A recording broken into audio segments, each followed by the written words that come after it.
Hello everyone, welcome back to the channel. This is John and Jenna with Flippin' Ain't Easy. And of course you already knew that. That's why you're here. And another Thursday live instead of the Friday live. As you guys know, many of you guys know that we are going to Cincinnati early in the morning. We're flying out and we're going to be part of the Reseller Rally and all the fun that we're looking forward to here in Cincinnati. And hopefully we see a whole lot of you guys out there. Want to know if you guys or any of you guys are going to be there that weekend. I know Mike Camparelli is going to be there, Biscuit Butt. Those are the two that I know that frequent the program all the time that are going to be there. Roman, he'll be there. So if you are going to be there, let me know. Now, Jenna failed. She failed her homework assignment. I gave her a simple task. It's one of those things where, you say you got one job, and that's the one job I gave her. I quit. I just failed. Quit. Failed. And the fail is we were looking to find a meetup place for Sunday, about noon-ish.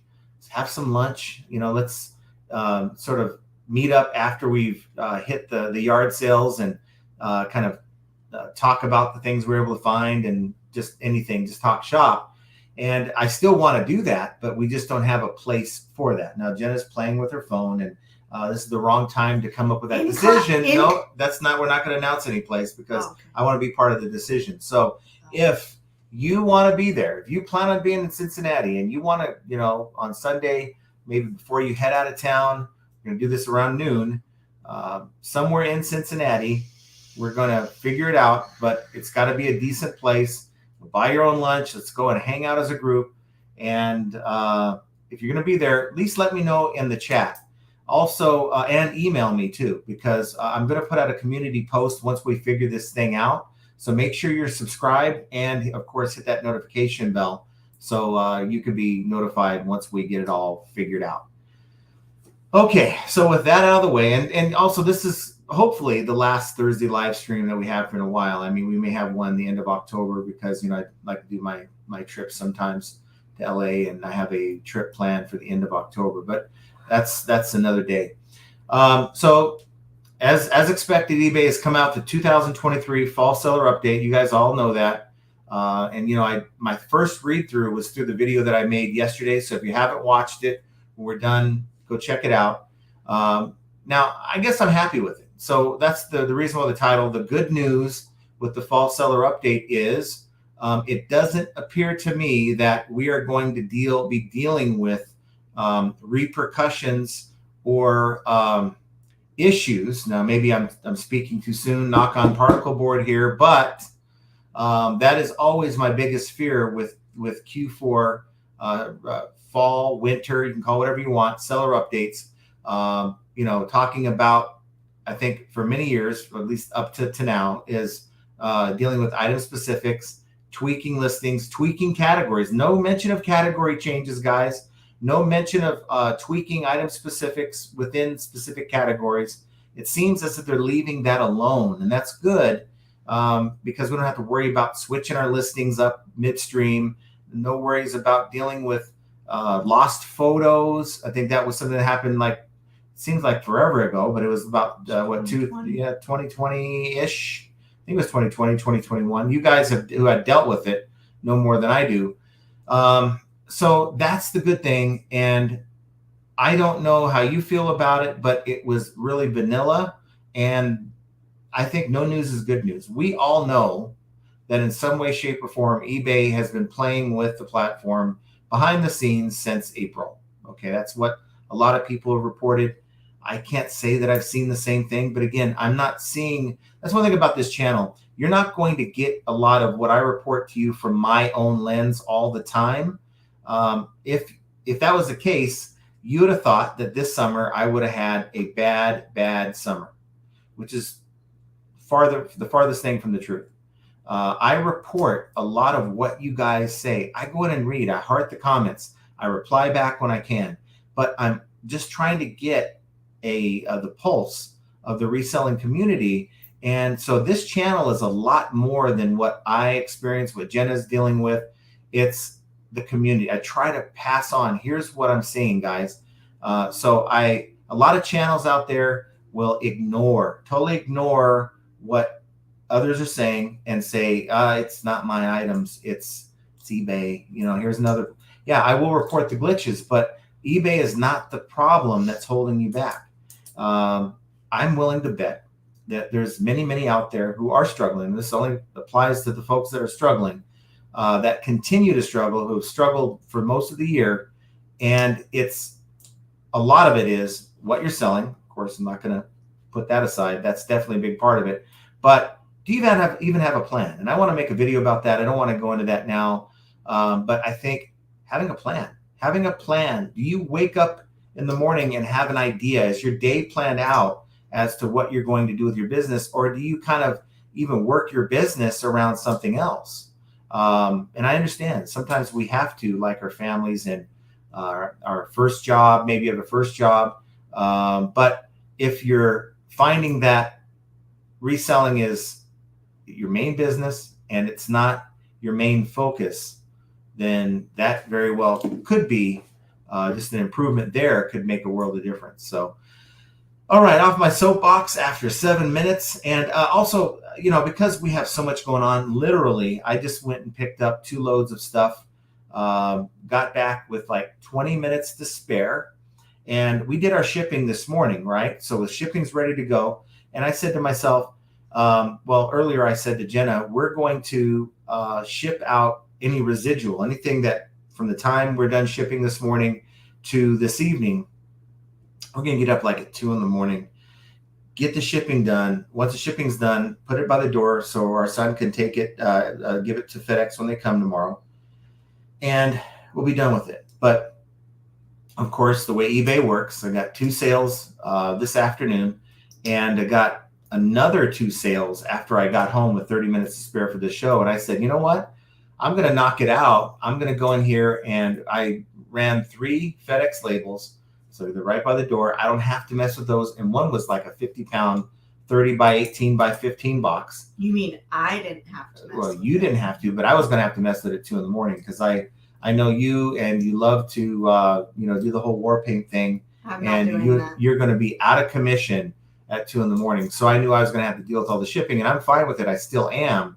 Now, the reason why I'm doing that, and I guess I'll talk to you about this and bring this up, is I am not ever going to do the time away feature on eBay again. We did that when we were at New Mexico, and as soon as I put time away and I put when we'll be back and all that, and I put my items to stay for sale, my sales dropped tremendously. We had maybe 2 or 3 sales for the day and a half that I had that on. Now you could say, well, maybe it's just the way the sales shook up. But as soon as I turned it off and went back the same day, as soon as the weekend hit, because I knew on Tuesday of that Labor Day weekend I was going to be back to ship, well, my sales did quite well that Labor Day weekend. So for me, my plan is this. At 2 a.m, I'm going to run all the shipments that I have and get them ready for pickup tomorrow, when we're not here. And anything beyond that, I've changed my time, my cutoff time, from 9 a.m. to 5 a.m. just for tomorrow. That still gives my listings the same day designation for shipping. So that 2.5 hour window, 3 hour window, if I get any sales in the middle of the night, then those are just going to have to be late. And I'll run them on, Monday or Sunday night when we get home. Actually, Monday morning when we wake up, because I ain't doing shipping at 1 a.m. after we get home. Mm-hmm. So that is kind of what we're dealing with. But, it could have been a slow day, right? It could have been a slow day. I'm not going to complain, which is why I said to myself, eBay, bring it on, because I'm running 2 labels. Here goes a ka-ching, ka-ching, ka-ching. And that's fine. I have a $640 day so far. And that's after yesterday having $177 and $283 the day before. And then Monday was an $860 day. So it's all over the flipping map, guys. This is definitely how I would design a roller coaster ride if I wanted to scare the crap out of somebody. Something that goes way up and then drops way down and then makes you think you're safe and then goes way back up again. So maybe I'm not alone out there with the roller coaster ride. I'm not complaining. It's the nature of the business. But it just seems like eBay knows when you're not home, and they know when you're busy and you don't have the time that you would have had yesterday. And so they hit you. But bring it on, eBay. If you want to add more sales, then knock it out. And if you guys want a sale in the next 24 hours, hit the like button. I don't know how or why it works, but people report it so often when we're doing these lives. So let's see who we have out here today. We got Brian H. was with us well early this morning when I put this thing out. Jimmy D says, John, can you talk more about how you move junk listings to your junk store one at a time? We're to able to bulk listing tool may be a good idea for future video. Okay, so we normally use Ink Frog when we're doing a big project like that. So we go in and we do the $39.99 plan. And I don't really use Ink Frog for any other reason. I think they do a little cross listing and cross posting, and I think they even utilize Amazon. But I don't use it for that. I just simply I put in both of my accounts, and it integrates the listings from both accounts. Okay. So then I can go in and say, all right, I'm going to go in and I'm going to, out of this account, I'm going to delete, or not delete, but end like these 50 listings. So I want my lowest 50 items so that I'm only over $25 in ASP in the store. So these 50 items I'm going to end, right? And so you end them, but they're still in your Ink Frog library, okay? And so I'm going to go into this other account where I want to put the crap, and I have decent stuff in there. I'm going to take the decent stuff over 25 in those listings, right? And so now I'm back in Ink Frog, and I'm going into the listing, and I can go in and launch those listings. But before I do those ended listings, I'll go in and just change the store. It's a drop-down menu, and you change the store name, and you go hit relist, and it'll list that item into the other store. What I'm doing right now, because I've been rather a cheap ass, and I'll just say that I have been, because I have literally... There's no surprise there.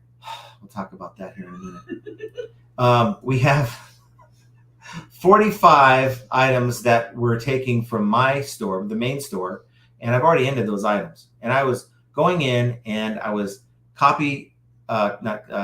right-clicking, save as for all the photos into a central location. And then I'm going into this other browser and I'm going sell similar. I find the listing with the exact title, and I'm selling similar using the photos that I just saved. It's convoluted as hell. And I go into this listing and it's a lot of work. I probably should just pay the $40 and be done with it. But there's two ways to do it, and that is not the way you want to cross post or even move items from one account to the other. So maybe I will just pony up the dough when we get back and just say, let's just get it done and be done with it. I nitpick over money, guys. I am weird like that. We went to the outlets last night, went to buy some stuff at the outlets out here in Vegas. If you've been to Vegas and you've never been to the outdoor outlets, you've got to go. Great deals. So we did the outlet thing, spent a couple, $200-$300. And so we're going back to the car, and for locals, they give you free parking. You just got to scan your driver's license in the machine, and the gate will come up. I've done it before. Well, this time it wasn't reading my damn ID, and I was getting like, what the heck is going on here? For those of you that don't know, in Vegas, we get to park for free because we have a Nevada driver's license. Locals get good perks, right? And that's one of them. You get free parking in certain places. $5 is $5, but it's $5. So the damn thing wasn't working. There's a car behind me trying to get out, and I'm like, okay, whatever. I'm just going to pay the $5. So I pay the $5. We're driving, and I am just irritated. I'm just bitching about, I can't believe they're no longer giving us the $5 anymore. The parking, blah, blah, blah, blah, blah. Getting off the freeway, and we're behind this slow car. And I'm like, what's going on now? You know, and we get closer, and the license plate, this is weird how these things work. Okay. Message from God, whatever you want to call it. The license plate, not the license plate frame, but the license plate said, I owe you $5. I owe you $5. FIVE. Now, if that ain't the weirdest thing, and we just started laughing, and I kind of said to myself, okay, I get it, and I stopped bitching about it. But wow. I said, God is a funny guy. you know, and I owe you because $5. right before we saw the license plate, I said to him, honey, it's $5. Yeah. Just let it go. Yeah. Let it go. Yeah. And then boom, that happened. I owe you like, $5. Wow. I mean, thank you. I don't know how that happens, but it was the weirdest thing. So we have, Guy Guru. Have a coffee and Cincy on me. Thank you. Thank Awesome. you. Well, thank you for the super chat. I appreciate that. Really awesome of you. Yeah. Not expected by any means, but certainly appreciated. So take that story for what it's worth, but I thought it was worth. I told Jenna soon. I guess I'm gonna be telling this story on the live, right? Mm-hmm. Mike Camparelli says, hi, J&J and family. Crushing it in Cincy. I got to the Reseller Rally a day early, hit the thrifts, and found an item that I can turn 3 into 28. So I bought 20 of them. Wow. What is it? You couldn't even save me 10 of them? What is it? Now I just have to get them home. Archie, bring me another suitcase. Yeah. Mike Camparelli says, actually, they're aerosol cans, so I have to ship them home ground. So what did you get, like paint or something like that? Aerosol cans. Interesting. Jovial says, look out, John. It's National Ask a Stupid Question Day, and boy, do I have a plenty. Uh-oh. Well, you know what? I doubt that your quote-unquote stupid questions are going to be any worse than some of the questions I've seen. So fire away. And I'm talking about in my entire, okay, here, how about this one? Have someone that was working for like 6 months. We're working at the train company where we take people around the country, and had a passenger on the phone, and they wanted to take the train to Hawaii. Okay. And they didn't understand why I couldn't get them there. So if you have stupid questions, none beats some of these. We've heard it all. Or I had someone say, I have a customer on the phone that wants to know what the number is, but at the time it was 1-800-USA Rail. It still probably is. But we figured out the USA part. Can you help us with the rest? Seriously, you've got a phone pad that has the numbers next to the letters. Mm-hmm. You can't make this stuff up. So yeah, you know, when I first started working there, like 20 years ago, I could not believe some of the questions that people would ask. Mm-hmm. It just blew me away. Somebody wanted to go to Australia. I said, I'm sorry, we haven't built the underground or underwater railroad yet. So PTS Treasures in the house and says, hey, Mike, go to Goodwill and grab an extra suitcase. But the problem is they charge by the pound in it. He might have to pay like $20 for that. I don't know. And they might not be in the best of condition to boot. Jovial says, what qualifies for the hot auction header listings in red? That's a good question. Anyone have an answer to that? Because I haven't seen it. Hot auction header listings in red. Maybe something that gets a lot of views that someone's put on auction. That's my thought. And then Mike says, going to have to get another bag anyway, going to garage sales tomorrow, Saturday and Sunday, and the bag I brought is almost full already. Mike, you're going to yard sales tomorrow. Don't take all the good stuff. I'm wondering, did you rent a car? How are you getting around? Because we're going to be, we have a rental car that's what is it? It's a like large SUV. It says a Ford Expedition or equivalent to. We'll see. So it's going to be a large SUV. So it's not a big white kidnap van. When I picked it out, I planned for Mike, Archie, John, and I. Hopefully it's not a big white kidnap fan. That's not what we need. No. Mike Camparelli says, haven't hit any yard sales yet. Went to a Goodwill and Habitat for Humanity. That's where I get these 20 aerosol cans. That's awesome. We have Muzzicrit 72. Hello, John, from West Michigan. So thank you for being here. That's awesome. Of course, Biscuit Butt and Henri Squaw are with us. So thanks for being here. Those are regulars. We have Ping G. Thanks for being here, Ping. Rhiannon and Kevin, but I have no idea where he's at, so I'm kind of concerned about that. Maybe he's in Cincinnati. He might be. Guy Guru says, sold a $100 train yesterday. Sales have been starting to go in the right direction the last 5 days. It's just weird for me. I mean, a $2,500 last 7 days still says I'm down 21% for the last 31. But we're plugging away, guys. Rocky Top Picker says, "What's up, resellers? Thanks for being here, Rocky Top." What's up? And anyone think that Rocky Top, when he wears his little bandana, looks like Axl Rose? He reminds me. I'm sure he reminds me that so often. Joy Goodnow says, "Hello, everyone. Thanks for being here." Hi, Joe. Biscuit Butt John looks so pretty in pink. Yes, I love this hat. I love it. It just goes with my blue stuff. It's mauve. Yeah, it's salmon. Okay, salmon. Salmon, maybe salmon. Hit the like button, guys. I'd appreciate it, but only hit it once, because if you hit it again, it unlikes it, and that is how you might get a return. So if you hit it too many times, it might cause something else to happen. Jacqueline B says, "Hi, good evening." Devon's with us. Thanks for being here. Hi. Brandy Vasquez, thank you for being here. And Jeff Zinnick says, "Hi, John and Jenna and folks. Wishing for you good connections with people in Cincinnati." Thank you. Yeah, I'm looking forward to it. You know, I had to go out. I don't normally go buying clothes and stuff. I just don't. I'm at home all the time. But he wears the same. Yeah, I know. You guys know that too. They know that. They see me in the same crap. But I'm adding some new. Well, it's pretty bad when your daughter has to point it out. Yeah, well, that Dad, I think it's time. Yeah. Well, I can say probably the women that watch this channel that notice these things are here for you more than they are for me. So they'll never point that out like you will.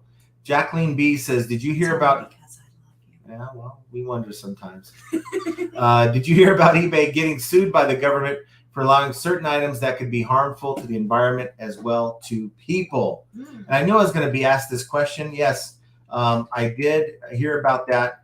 And here's my take on it. Okay, and it's probably not going to be the most popular take, but here's my take only from my previous experience. eBay will do the bare minimum to do what they have to do to comply with whatever's making them comply, whether it's a bureau request, which they don't want to get involved with. They'll just shut your listing down and tell you as a seller to go away, don't list it again. Or anyone else asking them about this, that, and the other thing. And the reason why I say that I believe, and I feel this way, this is my opinion based on my experience, and eBay has done nothing to prove me wrong. If I'm selling a hover soccer ball, it's a kid's toy. It looks like a ball that's cut in half. It's made of plastic, and I don't know if it's air. I don't know what it is, but it slides across the flat surface, and a kid kicks it to maybe another kid, and they just have a good time with it. Okay. The fact that I have the word hover in there triggered Vero earlier this year, and some of you know the story, into saying that I cannot sell hoverboards on the platform. And I get it. Hoverboards are dangerous. They have the batteries in there that have been known to be combustible. But, okay, if eBay really cares about child safety, look up hoverboard right now on eBay. It says 2,800 plus listings for hoverboard. Okay. Now, there's a reason. Of those listings, 2,800 are currently up. And in the last 90 days, 1,100 of those have sold. That's why they remain, because these items sell. And we're talking, now you have parts and stuff for it as well. But you're talking a couple $100s for these things. These are big money makers. Money that eBay would lose if they took them all down. That's why, this whole idea of they don't want drop shippers on the site. Yet you and I right now, most of our items are in competition with drop shippers. So it is this, what's the better term? Half-assed, I'll just say, because I'm sorry if there's any kids in the room. This half-assed thing that eBay, the effort is half-assed to back up what they tell you and I when they want to pull our items. So for me, I think that the government, I further think that eBay challenged the government on this this act. I forgot what the act was. I made 3 or 4 videos on it, and I can't even remember the act. But and I'll find it right now because I'm just lazy like that. The Informed Consumers Act. Okay. eBay challenged the government. Now, eBay, other sites fought the battle on behalf of us, which is good, but their own best interests were involved. And I don't think that's set well with many people in Congress. So that says, okay, you're not going to play ball. We're going to look at what you're doing. And I think, now that's just my thought. You guys can think what you want. But my thought is there's a little bit of you didn't play ball, and now here's what you get for messing with us. And I think Amazon's getting a little action as well. And that's for something different. But these things have been going on for years, guys. Why just now? So maybe you guys can say tinfoil hat conspiracy, but I think that there's some merit to the way things have gone with things. And I don't want to get into the whole political and stuff because that's not what this channel is about. But just know that things are done sometimes for other reasons than what is put out there. I'll just put it like that. And that's how I feel. That's just my thoughts on that. Devon says, I've been cleaning my inventory. I feel like a hoarder. But, if you're feeling like a hoarder, maybe it's time for a yard sale. Good time for a yard sale before the weather gets really crappy.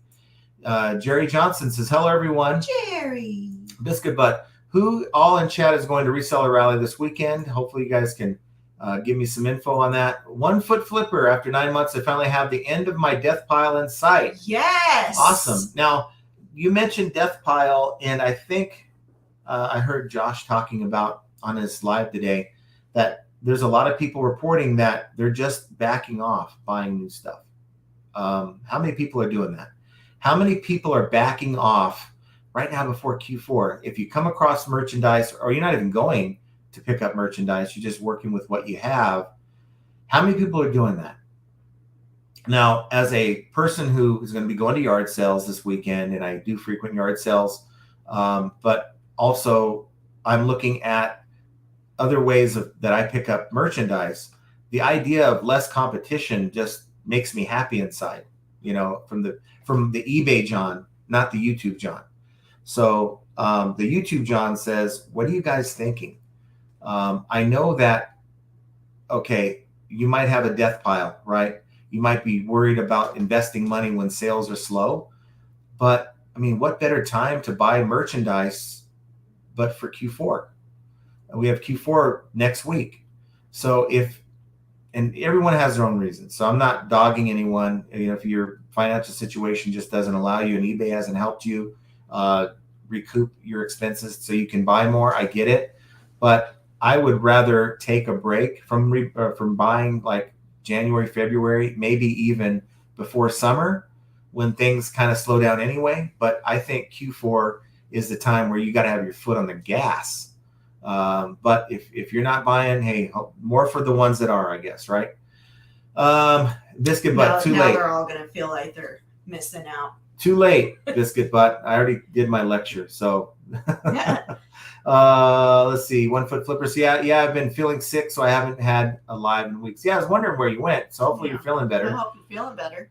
Mike says, John, there's plenty of reseller regulars here already. I fan into about 10 people I know having a ball here. Hurry up and get here. I can't wait, man. I am so there. You don't even know. So today has been just a go from the moment. I mean, we wanted to wake up earlier, but sadly we didn't discipline ourselves and go to bed. We went to bed earlier. Late. So we just, from the moment, we've been go. Yeah. I don't know why or how I got down this rabbit hole last night, but I literally came across this guy, and I had it on the TV. I guess it was my turn to have the TV. There was no Love Island, but I was on YouTube, and there's this guy who was playing a slot machine. He was playing $1,125 a spin. And this guy loaded $300,000 in this slot machine in this live. It wasn't a live, it was a recorded 1.5-hour video. And I went down the rabbit hole rooting for this guy. And they finally hit the progressive, and they got back $170,000 of it. So he lost $140,000. $140,000 he lost, and he was okay with it. How many here would be okay with that? But I lived for that hour vicariously through that guy, and I really, really wanted him to win. And I wasn't yelling and screaming, but it was entertaining to me. So that's kind of my my weird video viewing habits that I share with you guys. Biscuit Butt says, Devon and I only imagine the trouble you and Jenna would cause. Oh, we could get into some trouble. Yeah. Devon Short says, please hit the thumbs up. Thank you. I appreciate that. Let's see. 1 Foot Flipper. I've spent most of the entire year on Death Pile, and I'm so close now. But there's nothing wrong with having backstock. And you know, there's times that I can't even get to all the stuff that I bought. And I know it's going to be there in case, you know, I run into a lull where, you know, I'm not able to buy. Like, well, that was like last year. We did run into a lull where we didn't have anything. Yeah. As far as we had no Death Pile, we literally listed everything we had, and that's when, you know, the liquidation was drying up. Mm-hmm. It was just, it's been a whole thing. Yeah. So Ferret Fan says, got a bureau yesterday on a Stojo silicone collapsible coffee cup, claiming it was counterfeit. So ridiculous. These counterfeit bureaus are BS. I was just selling one that I got at the Goodwill bins. that is ridiculous. It is BS. Unfortunately, this is the dirty pool that a lot of these companies play. And I mean, come on, who makes a counterfeit coffee cup? I mean, really. If it was maybe gold plated and they sell these for $300-400, I could see, you know, the need to put out some knockoffs because it's a hot item, right? But come on. So it is what it is. 1 Foot Flipper, and it is the worst death pile. Everything I spent 2 years passing over. LSGS Rob says 90% is what you're selling. I was still selling the garbage I was selling in Q1 and part of Q2. My sales would be horrible. I've since totally changed my sourcing, and now I'm up 45%. Yep. But how many times you guys hear me talking about that? I think I talk about it. I think a lot of you are tired of me talking about it, but it is the first thing that you should be considering when your sales are slow is the stuff you're selling. Looking for clues on how eBay has totally ruined your life, I think is not the way to go. You know, and I hope there's people still that are watching that, you know, maybe who were in denial months ago aren't in denial now, that maybe you're figuring it out and have been making changes to what you're selling. Hopefully you guys can make some of those changes, because I want to see people succeed. You know, I don't want to hear about, you know, next year we lost another 20% of resellers. I know someone like No One Design might say, hey, that's good for me, but really I just want to see people do well. And the folks that have been here all this time, you know, watching the program, it makes me almost feel like in a way I failed when I see someone pop in and say, hey guys, I'm going back to my 9 to 5. I'm not doing the reselling.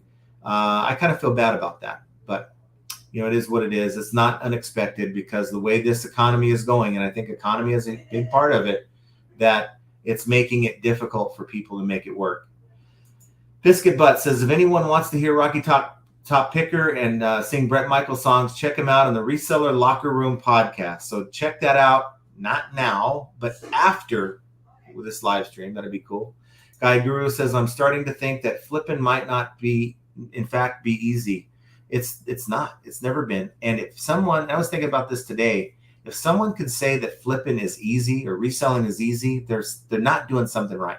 There's something that's going on, because every reseller that sells enough stuff deals with chargebacks, deals with these customers. Some of these customers are more difficult than others. 30,000 questions.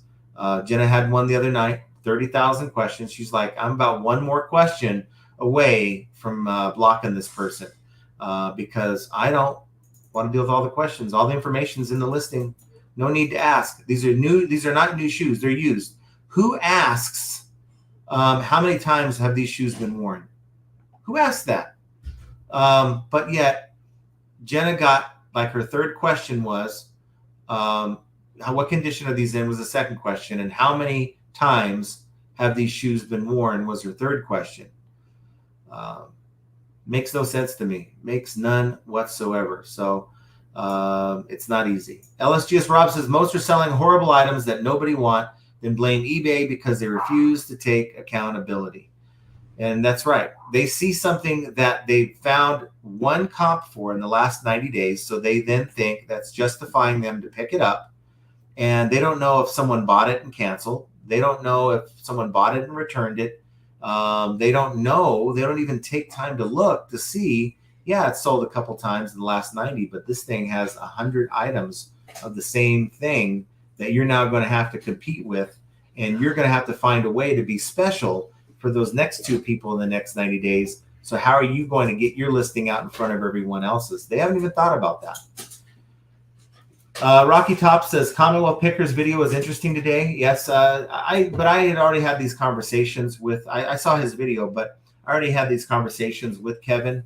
We had about a 45-minute conversation about a week ago when this was all kind of a thing, and so, like I said before, I totally believe what he's saying. If there's any naysayers out there that maybe think that Kevin's blowing smoke or he's not being honest about the NDA thing or not giving you all he knows, well, you must not know the guy enough, because he's very forthright and he's very honest. Yeah, and so, it is what it is. Everyone's entitled to believe what they want. There's people who believe crap about me, so that's fine. But at the end of the day, that's kind of all it boils down to. As creators, we can't worry about what other people think. We put it out there. We give our honest. I try to give you a side of me that is who I am. I'm not going to be the guy that maybe will say something off camera that I wouldn't say on camera. I'll just put it like that. Except cuss words. Yeah, well, even sometimes I do that, but I don't mean to. But I've kind of been programmed. When you work with the public over the phone for many, many years, like we did, you have a filter that's on. So you might want to say a curse word. It's going off in the back of your mind, but it doesn't come out the filter, right? And so that filter will always be with me. But as far as who I am, how I think, is always going to be evident to you guys. And because at the end of the day, it's our integrity that we have to live with. Yeah. And if we aren't genuine and honest, then who are we? Yeah. I'm not trying to impress anyone. Really, this channel is not about that. This channel is just some old dude who's about to turn 50 years old is getting in front of a camera to get off of eBay Island, and it has evolved into a business. Part of it is a business, but the intention of helping people is still there. So that's kind of how it is. 1 Foot Flipper says he talked forever, but never really said anything that the eBay person said. Isn't it because the eBay person didn't say much? He wanted feedback. He wanted to hear what Kevin had to say and didn't reply. Right. He was looking for information. And again, if it was a higher up person, I forgot the guy's name. I don't know how high up this person, if he's VP of anything. Chances are he is so far removed from the intricacies and the problems that are going on that he probably didn't have a lot to say to Kevin. Okay, so it's about, let's listen. And he probably was hearing things that he's never been told before, because you have a lot of these yes people that answer to this person, and it's on a need to know kind of thing. They report the bad news when it's necessary, and they leave it kind of covered up, because how does it look if you're reporting to this VP as an employee and you have all this crap going on in the background, right? But they want to know about this. Are you going to tell them about that as well? No, you're going to tell them what they need to know about the project they have you working on, right? So I am sure that this person, that's why he wants Kevin to get him in touch with other resellers that can give him more feedback, because I'm sure it's interesting. Wow, I haven't heard about that. So I'm sure that's why he sat back and listened. Rocky Top Picker says, well, he was cautious not to speak for him or put words in his mouth. Right. And but if he didn't have a whole lot to say, then I'm sure there wasn't a lot of words to put in the guy's mouth to begin with. So to me, it's a nothing burger, to be honest with you. I think a lot of people, think that, oh, well, it's not fair. Kevin's got an advantage now that we don't have.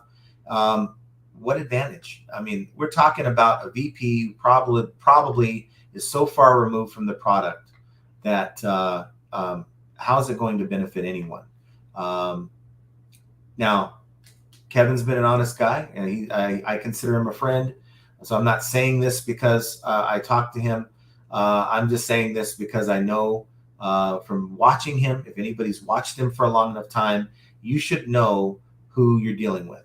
If we're talking about some other channels, yeah, I'd be kind of concerned, okay? Because you have channels that are more willing to maybe take the bait, maybe sign the NDA behind the scenes. Kevin ain't that guy. So trust me, if you trust me at all and kind of believe what I'm telling you, there's no reason for Kevin to have reported anything other than the truth. And I 100% believe that everything is on the up and up, and it's a nothing burger now, as far as I'm concerned.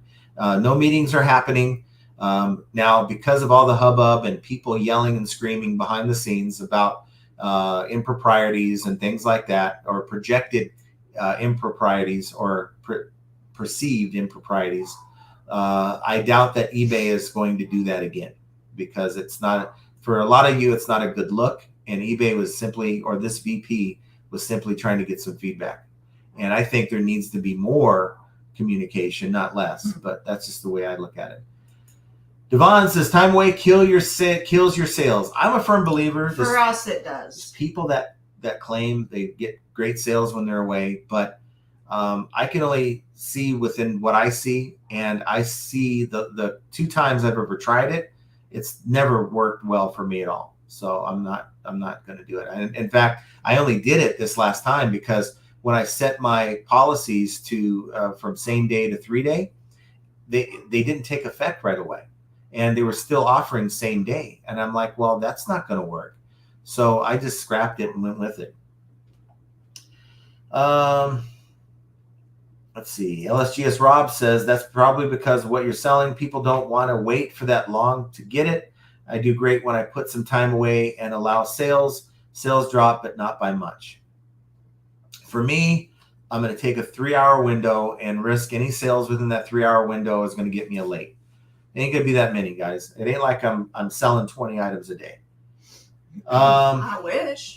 Yeah, you really don't want to wish. That's a lot of, it's monetarily a good thing, right? But it adds more work to your day.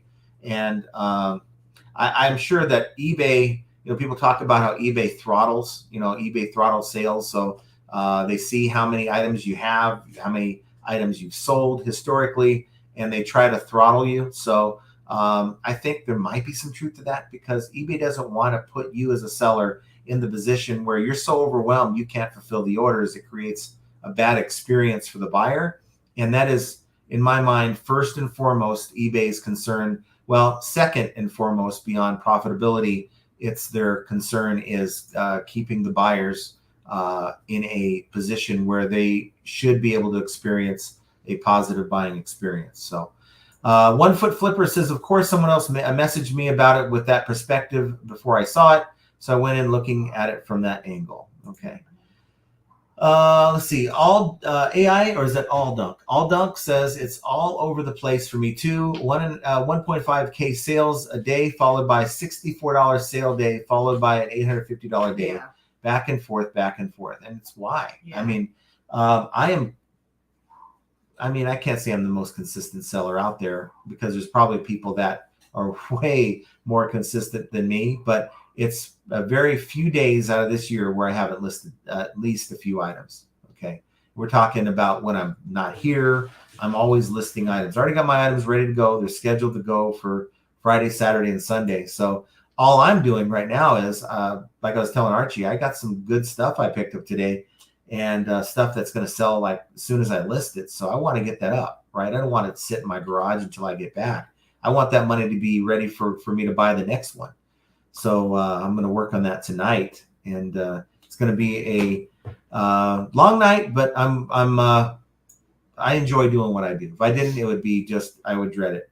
Sylvia's with us. Thanks for being here, Sylvia. 1 Foot Flipper. I don't actually have a huge number of eBay concerns myself. Only ever had a few items removed. wished promoted listings did not exist, but really that is all. And I could tell you, if eBay wasn't losing buyers and sellers year over year, I know they've been trying to get like Amazon. They would have probably, instead of introducing promoted listings, they would have just jacked up our fees a little bit. So instead of paying 13.25% or whatever it is, we probably would be paying a base fee of like 15, 16%. And there wouldn't be a need, because eBay is hitting their goals for their shareholders due to sales, not due to fees. That makes sense. But because of lost sales, this is the creative way that they can get more money for the shareholders. And of course, it costs us as resellers. So it is what it is. I mean, we can't control that. All we can do is understand what's happening and work within the game, play the game. Don't go and do 20% promoted listings. Don't do 2%. Find a happy place in the middle that's going to get you the sales that you're looking for. Janet says, hi from Georgia. Thanks for being here, Janet. Appreciate you. Ferret Fan says, Kevin did bring up manufacturers making fake Vero counterfeit claims just to crush the little sellers. Yeah. Again, they would rather you as a buyer go and buy that item on Amazon through a designated source or a authorized distributor than to sell the one you've been sitting on, your own personal whatever, and now you're trying to sell it, and now they're going to come down on you because they don't want the competition. Let's see. Biff says, according to your Seller Hub, what is the difference in page view percentage and conversion rate of your two stores? Trying to figure out what is a good percent is for each. Well, I'm in my main store right now. I can at least tell you that. And I'm not sure if I'm going to get into my other store during this live, but I can at least tell you where I'm at. And if this thing will let me. Why is it so big? I don't know. It seems like it almost came up in Braille just now. Let's see. My traffic. I'll go to my traffic. I think that's where it's at, under traffic. My conversion rate has gone down, guys. It's gone down to 1.6. Now that's the last 30 days. So if I go, well, I don't know what it should be. And if I go from February to now, it's going to give me. Is that 0? No. I didn't run it. So if I go through February till the end of September, we only show 90 days worth of info. So fine, it shows me 0 all the way across the board. It doesn't give me anything beyond 30 days. Mm-hmm. It's really weird. So it says that I'm at 1.6. When I was at the peak of what I was selling, $14,000, like in July, August, June, July, August were like my best months. I was at like 2.4%.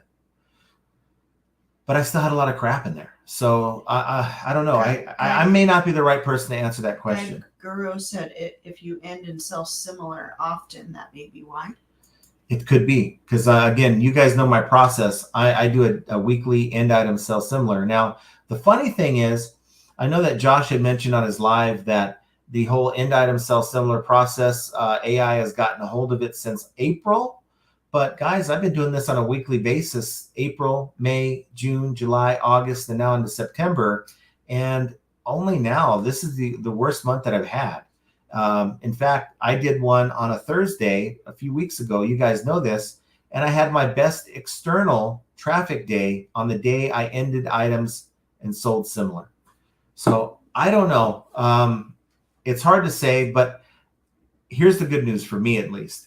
eBay doesn't deposit conversion rate into my bank. Okay. It's all about the money.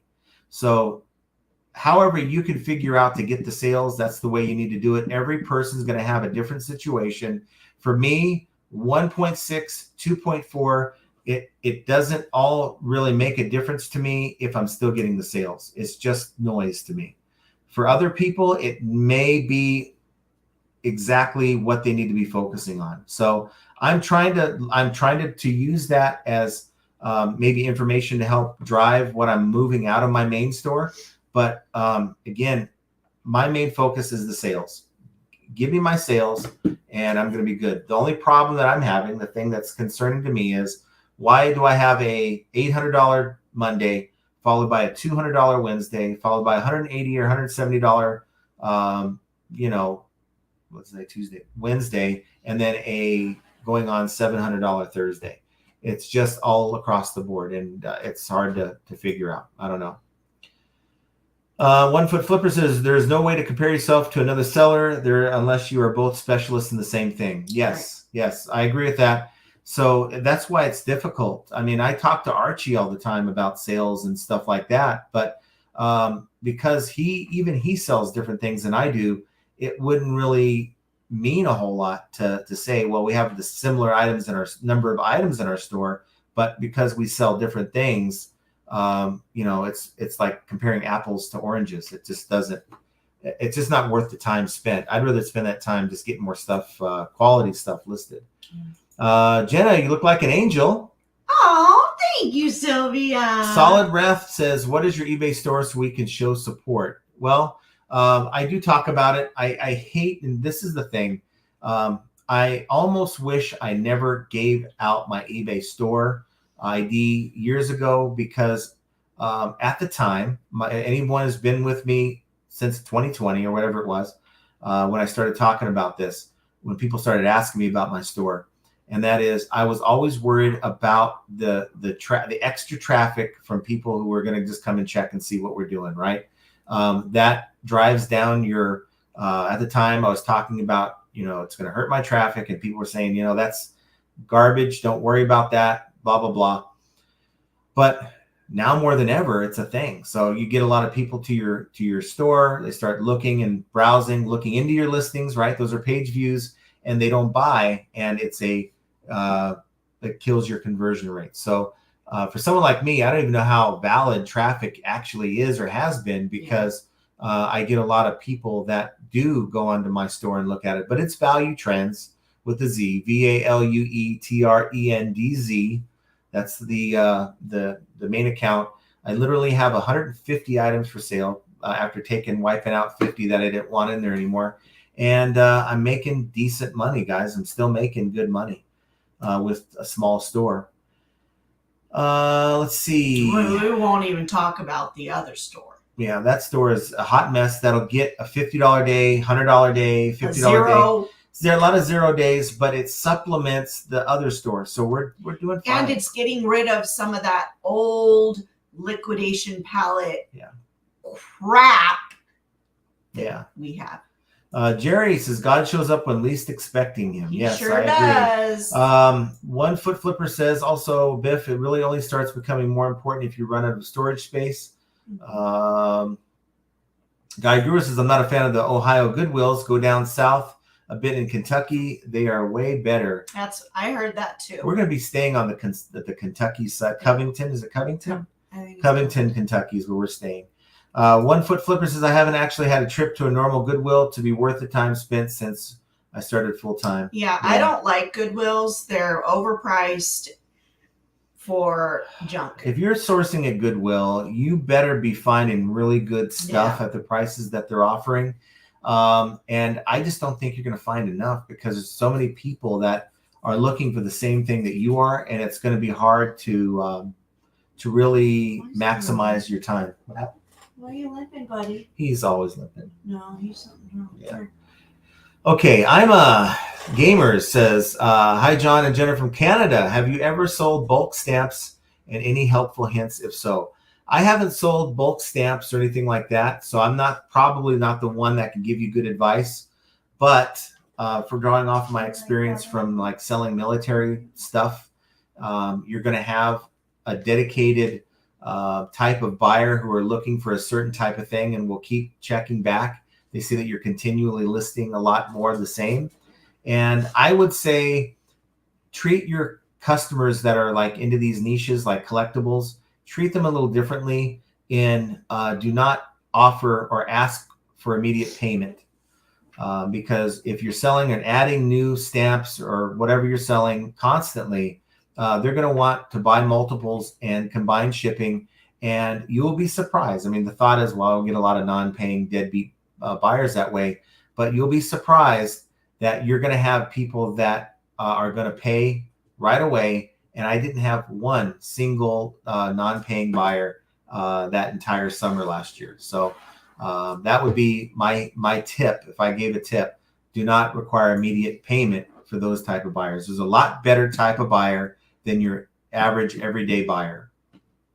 So I'll head over. Yeah. Okay, Alan from the UK. Thanks for being here, Alan Ryan. Appreciate you. You know who we haven't seen? Picky Ricky. Right? And I hope maybe he's okay. Maybe he's with Jack because he hasn't come back.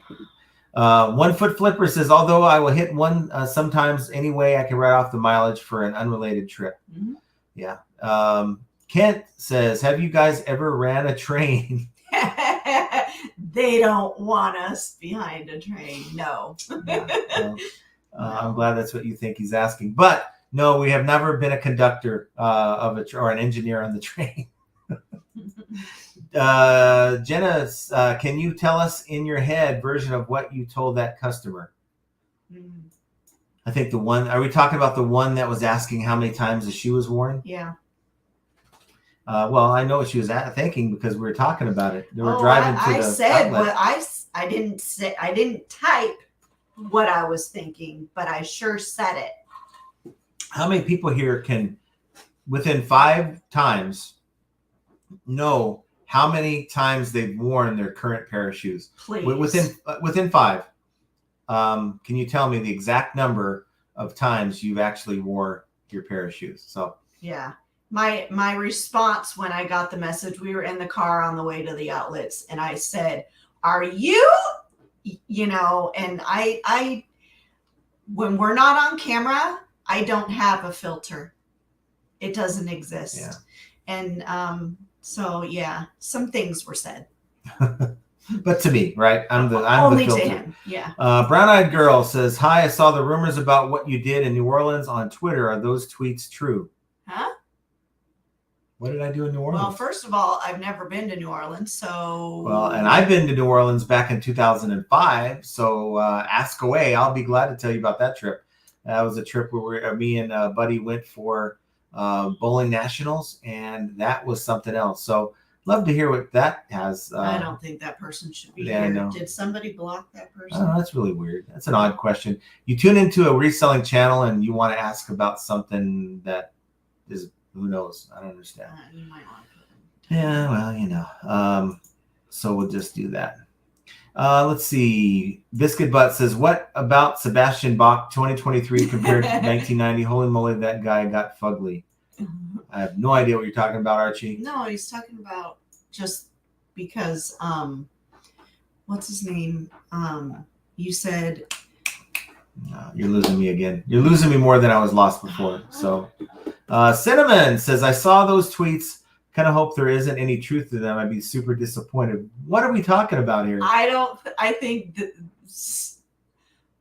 they're being funny or trying to be. Mouthway, yeah, I think he should address the New Orleans situations. What are we talking about? Justice for New Orleans? Who are these people? I have no idea. But this is really, really weird. Okay. Talk to me.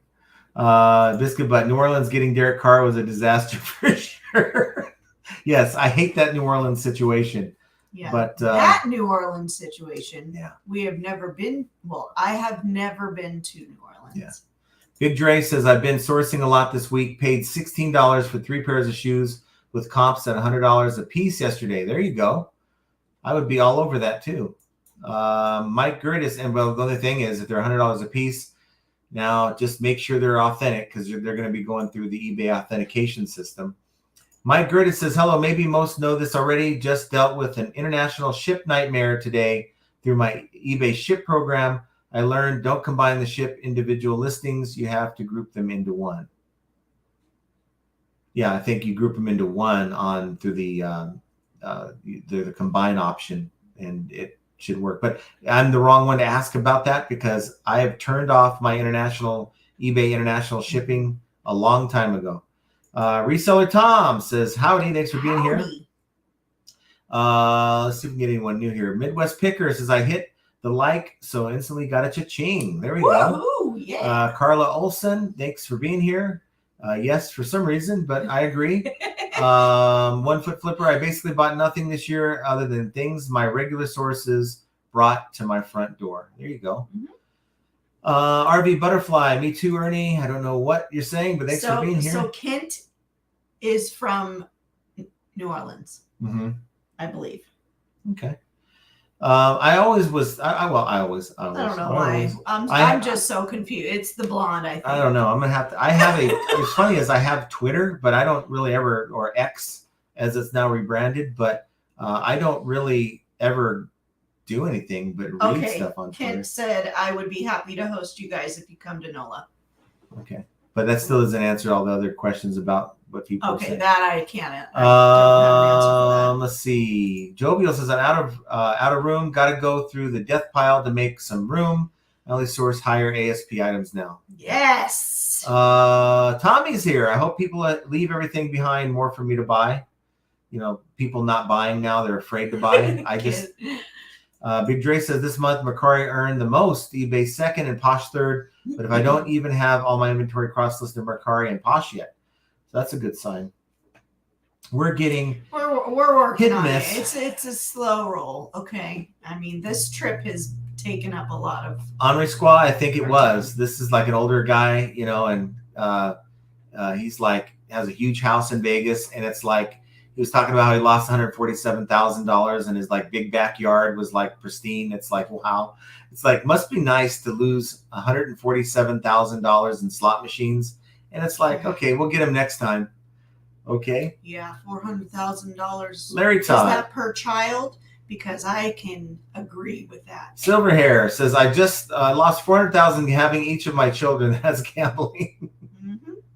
Randall says, is there a difference in what a seller gets in promoted listings when they invest in the eBay suggested, say 9.9, and what I prefer to do 5%? Yeah, you'll get a little difference. The more you go, the higher you go in promoted listings, the more it's like you're turning a faucet on for traffic. That's all it is. No guarantee you're going to get more sales. You're going to notice your impressions, and quite possibly, if you have a decent listing, your page views as a result will go up. But the question is, will it translate into sales? And that's out of eBay's control. So to me, I'd say after a certain amount, it's overkill. That's in my opinion. Now, is the valve turned all the way to full? Is that what eBay is suggesting? So if they're suggesting 15% and you're not hitting 15%, but yet you're hitting 10, is that the traffic valve at like 75%? I don't know. Again, that's proprietary. eBay is not going to tell us, but I certainly have seen in my own experiments, the higher you go at that number, the more traffic you're going to get. And you know what's funny? I had my first 100% promoted listing. Not me, but someone sent me an email, probably watching right now.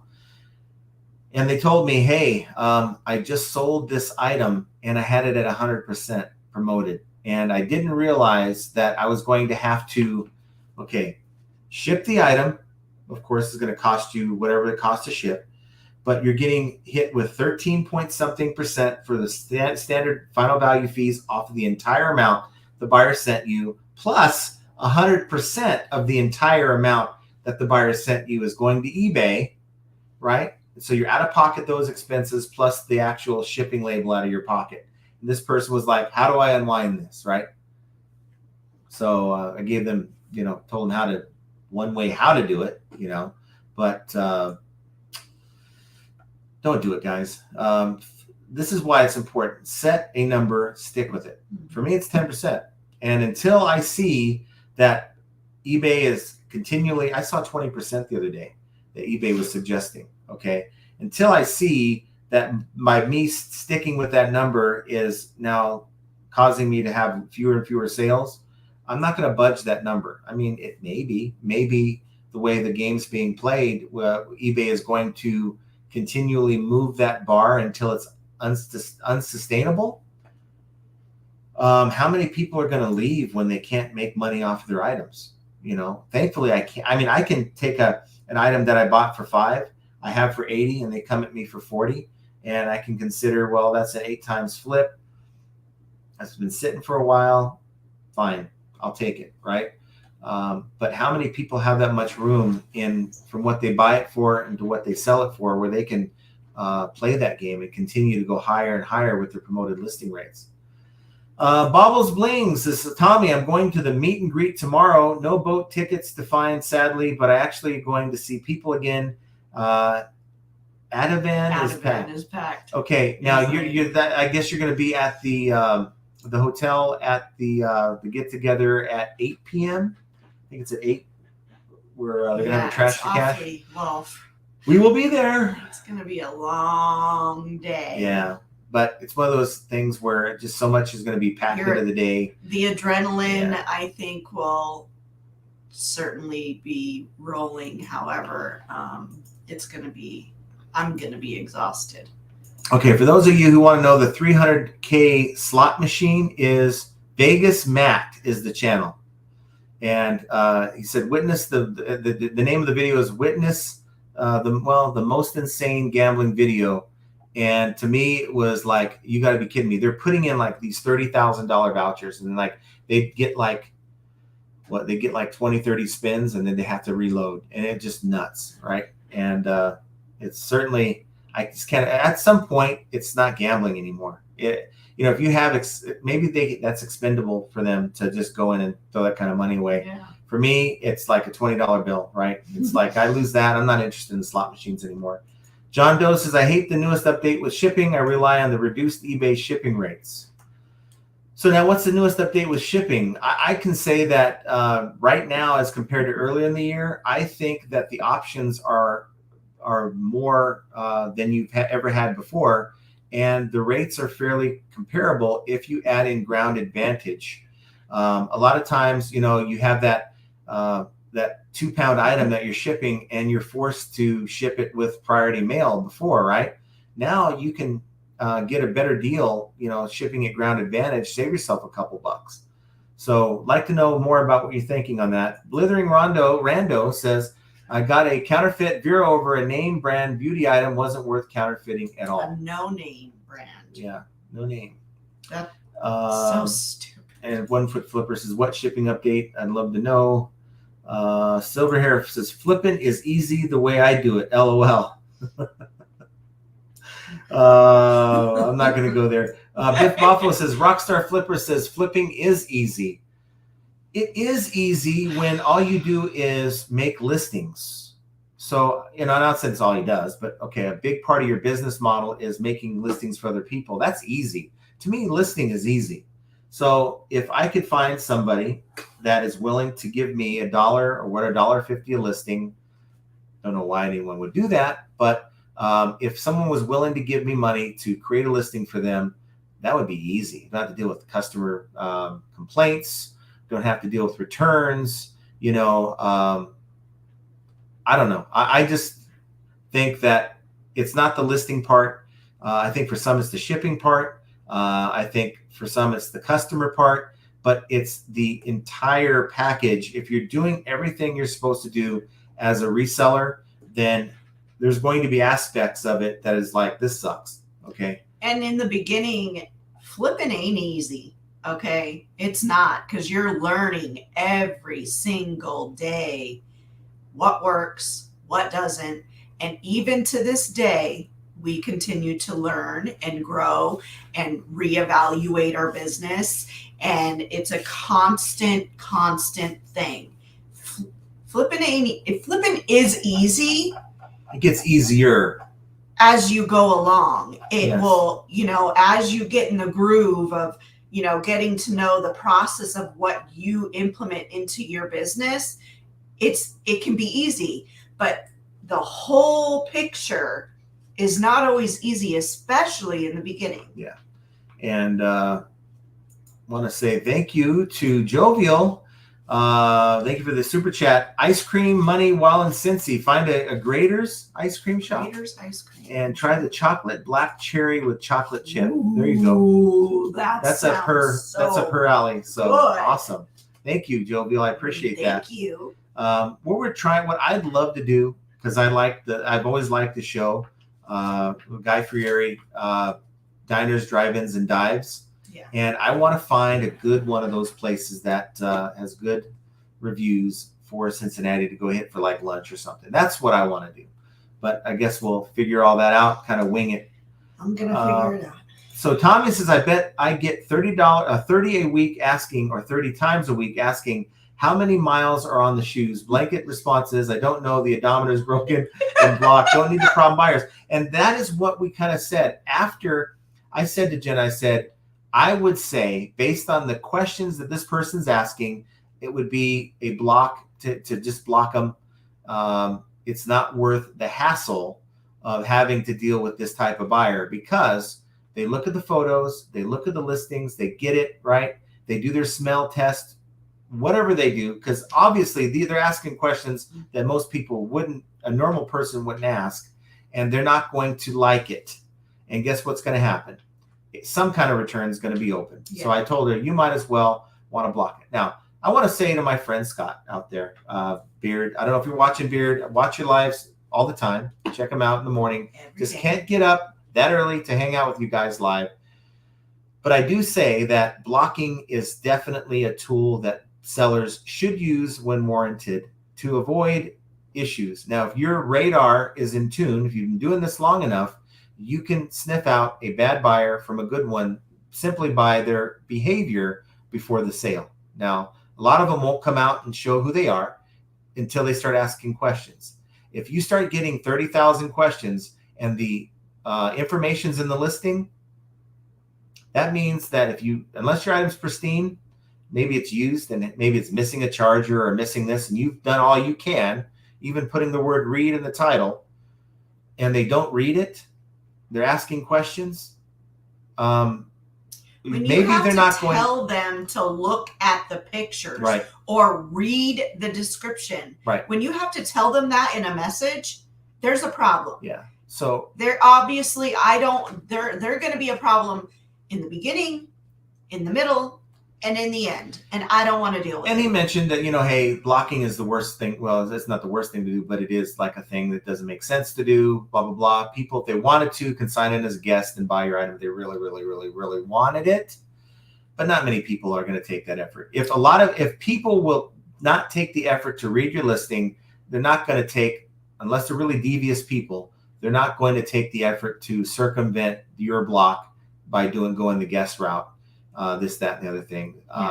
Maybe there are people out there, but in my experience, there's been many times there's a log of people who've been blocked from buying your item. If eBay will show you in like the last 30 days, I get quite a few, and I'm willing to bet most of those people. On my account, I don't hardly ever have to block anybody. I hardly ever get someone who asks a million questions, but when I do, that is a red flag for me, because they're not reading the listing. They're not looking at the pictures. We are very detailed in our pictures. If there's a flaw, there's a picture of it. Yeah. And it's noted in the description. I cannot ever tell you how many times a pair of shoes have been worn. I don't keep a calculator in my, in my shoe. Come on. That's just, just a dumb question. But let me just say this. You guys check out his channel, Bearded Picker. He has way more subscribers than I do. Why were you referencing But because I wanted to mention the whole block thing, because to me, there is an importance to it. But I believe this guy has been selling on eBay for a while, but really Amazon's been his focus. But for someone who's just recently kind of switched most of his attention to eBay, this guy I think he's on point with a lot of what he says regarding reselling. And there's a lot of stuff that I agree with. The mindset, I think, of sellers out there, if you adopt a lot of that. And I think I think I talk about a lot of these things where it's not eBay's fault and stuff like that. But check out his channel. I watch it all the time. You got to get, if you're watching YouTube and you're just watching my channel, you're missing out on a lot of good information. You can weed out a lot of the extra non-reselling content. Then I think you're going to be, find a lot of good information out there. John Doe says, what Commonwealth video? I think Commonwealth, Kevin Commonwealth Picker on his Picker channel not his Flipper channel. I think is where it is, 2 channels. But if you just pull up Commonwealth Picker, you should be able to find that video talking about what was one of the latest how the conversation went. I think you put it out today. The Texas Bandit says, "I'm as pure as a driven snow ass Lag's mama." I haven't seen a Lag on this. Lag, I don't think he likes this channel. See him on, what is it? He's on Josh's. He's on Beard's, but he doesn't appear on this one. So I think I pissed him off or something. Or maybe we have to check the log. Maybe someone blocked him, because that's Roman. He got blocked by accident. Kent Daigle got blocked. And we have mods that I guess just may have blocked or something. No, I don't even think it was before we had our mods. Oh, so yeah? I don't know what happened. Oh. Honestly, I have Well, you were no the first mod, so you could have done that. But I did not. Okay. Donkey Waffle says, Donkey Waffle? I love it. The donkey has a waffle in its mouth. I think some of the knee-jerk accusatory reactions to Kevin are unwarranted, but highlights how absolutely fed up and frustrated eBay sellers have become because of lack of communication from eBay. Abso-freaking-lutely. Right. And it's like, okay, you guys will sit there and make us guess about what's going on with my sales and why things are happening, right? Or why am I dealing with this glitch for the 20th time today, right? But you'll talk to somebody else. You know, that's the perception. That's what people get out of it. But I think a lot of people jump to their own conclusions and they don't quite listen to what's actually said, or maybe they don't believe it. You know, there's a lot of good people out there that have good intentions. That, you know, there's people that will lie on these videos all the time. I see it all the time, but I don't think Kevin's that guy. No, he's not. Let's see. Bobble says, "Tommy, a huge retired military friend who's scary as taking me. Guys carrying everywhere is a markman, but yeah."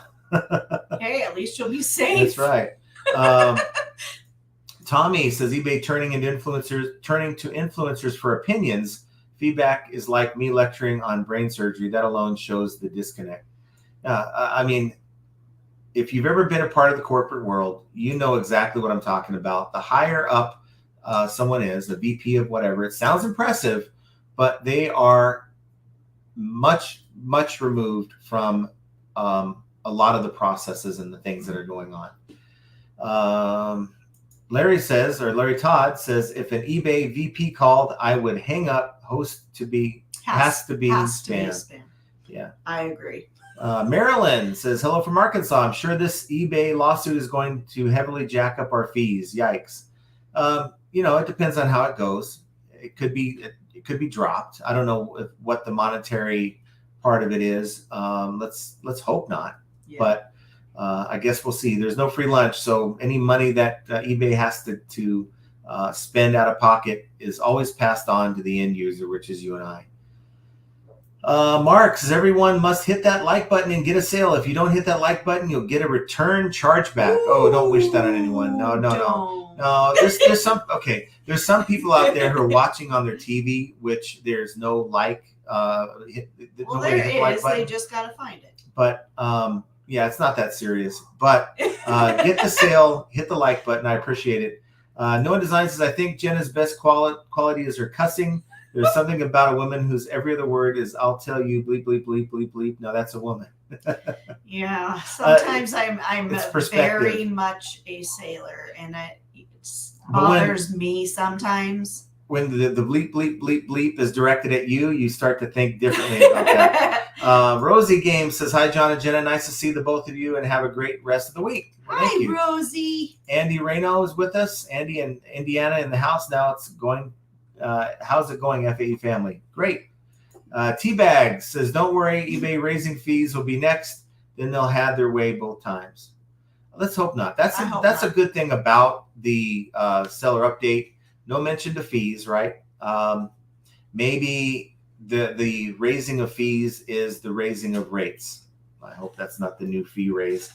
Biff says, "Thanks for the data, John. I used to run at 3.3 as long as I can remember, but tanked to 1.8 after April." And remember, a lot of the traffic changed. You remember I think at some point, May or June, A lot of us were talking about, wow, there's a spike in impressions, which, the impressions gone up, page views went down, or was the opposite, one of the two.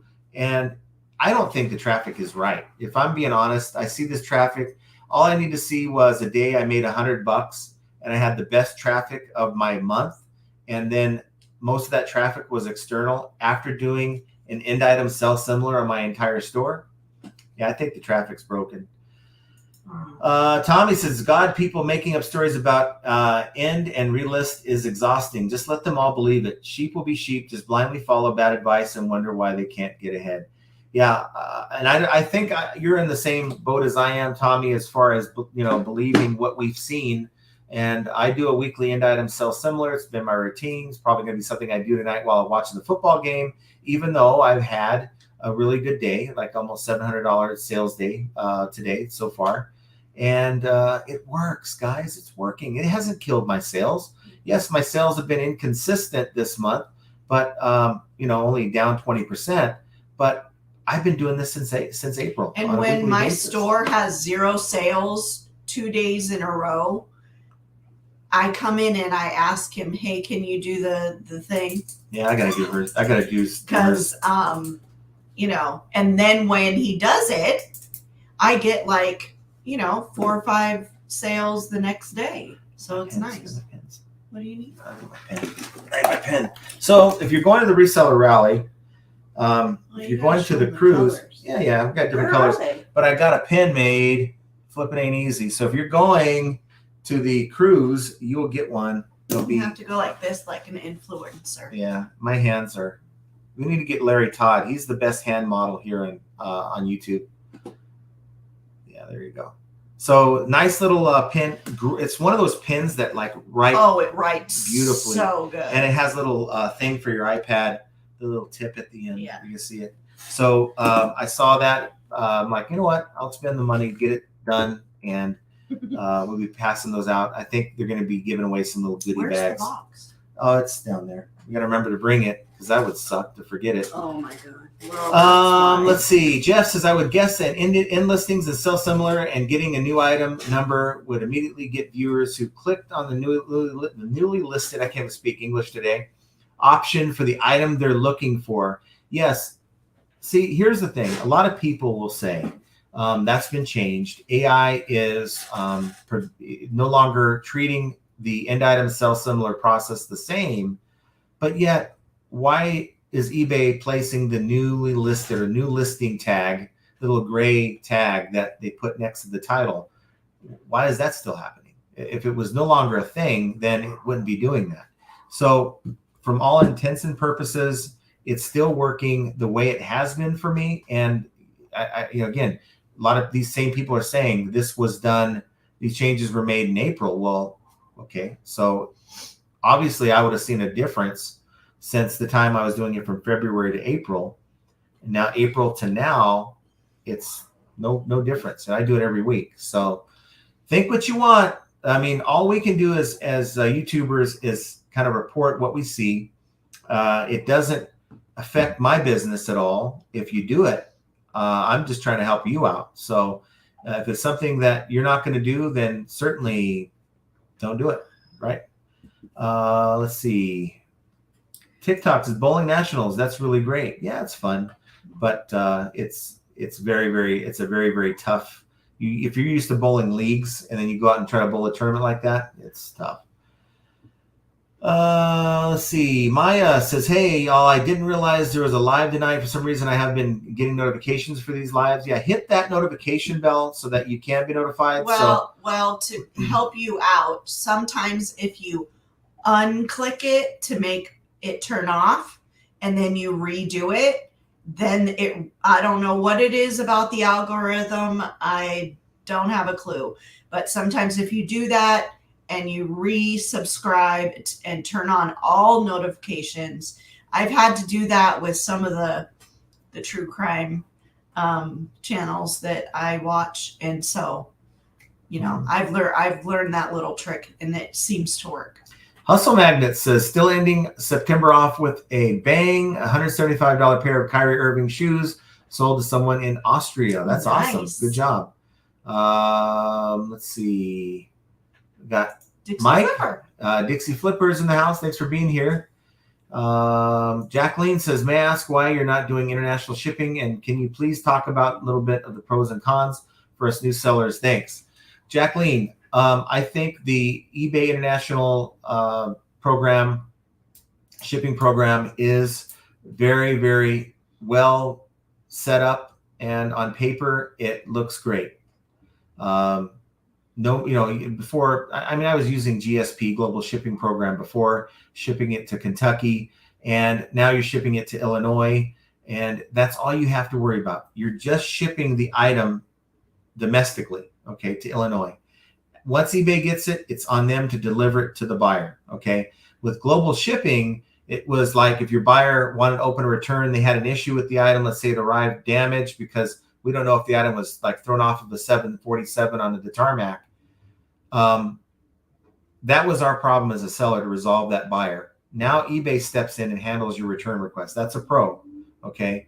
eBay will cover you, so you're covered when there's a problem. It's basically in eBay's hands. They own it for the most part. And unless you're selling an item that isn't supposed to go to that country, then you're good, okay?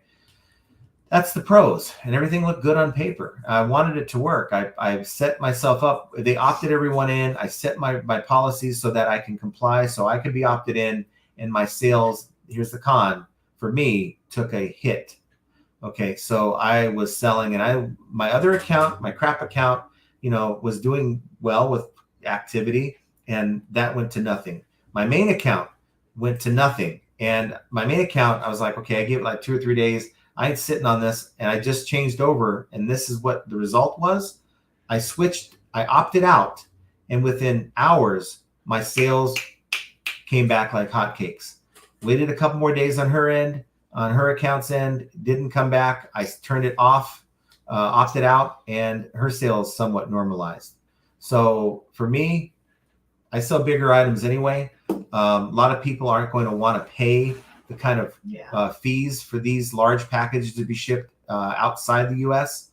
So it just doesn't make sense for me. But they are working, according to the to eBay and the seller update, they are working on kind of adjusting the prices to make it a little bit more affordable for these buyers. So I'm going to wait.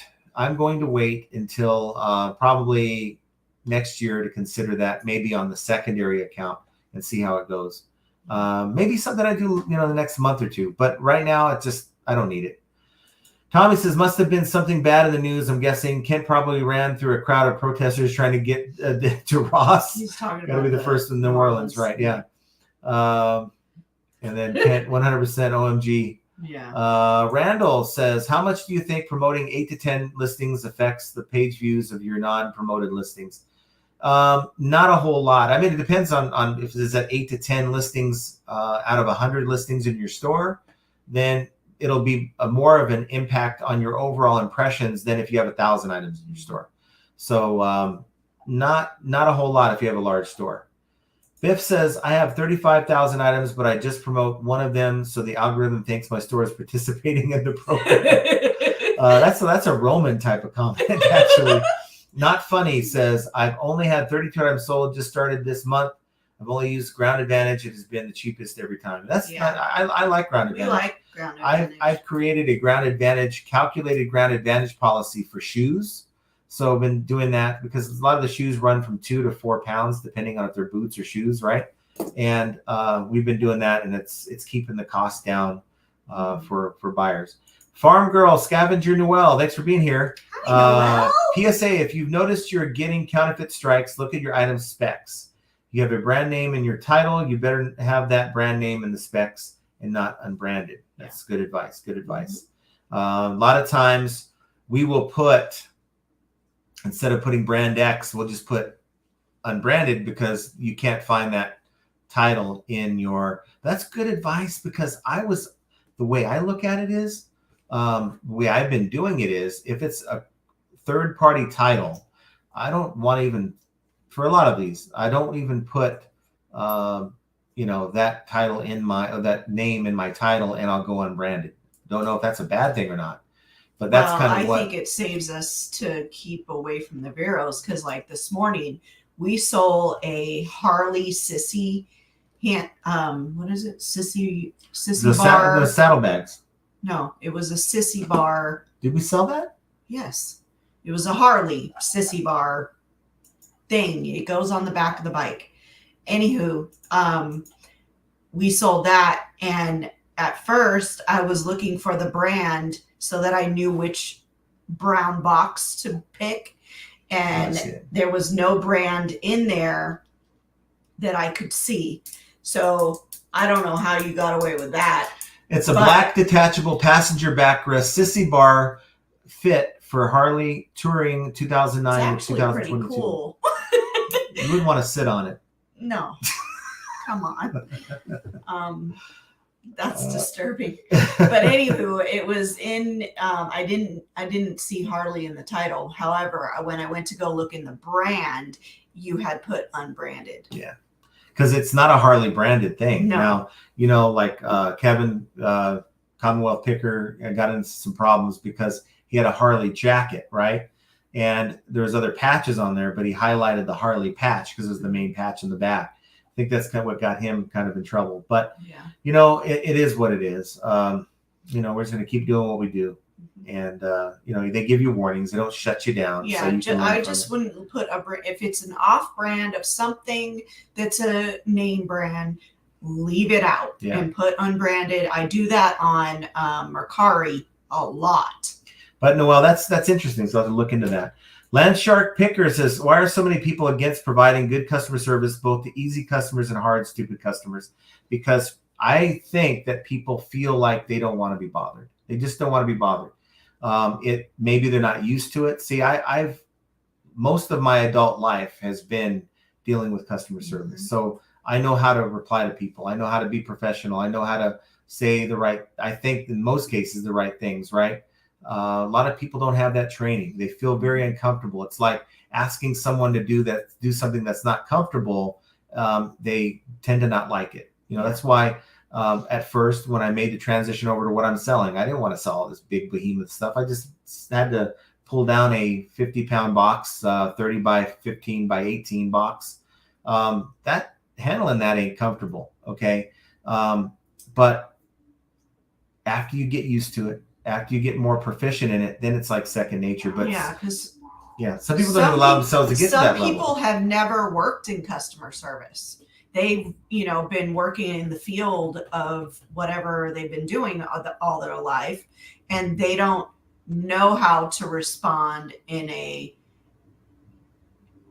language other than sarcasm or whatever. Mm-hmm. And I'm not saying anybody or everybody does that, right? But some people just don't know what to say, so they end up saying the wrong thing, and it kind of gets them burned. I mean, there's different aspects. I mean, you can ask yourself, what part of reselling do I not personally like? And I'm willing to bet there's a number of people that would say that dealing with the customer, aside from receiving their payment, right? Dealing with the customer in any way, shape, or form through conversation or whatever, I do not want to deal with. Okay. For many reasons. And I get it. I understand it. But to me, that's so beneficial. People don't know who you are. And so if they reach out with a question and you take forever to answer, or they reach out with a question, you come back with a 2-line or two-word response, or you don't thank them for, thank you for reaching out. Here's the answer to your question. Maybe add information. This is your chance to really sell your item. Now, I'm not saying go into a 1-paragraph diatribe about how they should buy your item, but to say, if you're considering buying this item, I can ship this out as early as tomorrow. Mm-hmm. These are things that impress your buyers. Wow, thanks for getting back to me so fast. Wow, this person's professional. What does it tell them? What does that tell them? It tells them that if I run into a problem with this item, I can expect, for the most part, it seems like this person is going to reply in a professional way and is going to get back to me in a fast manner. So you can take an issue, little gnat flying around. It's just going to break my stuff.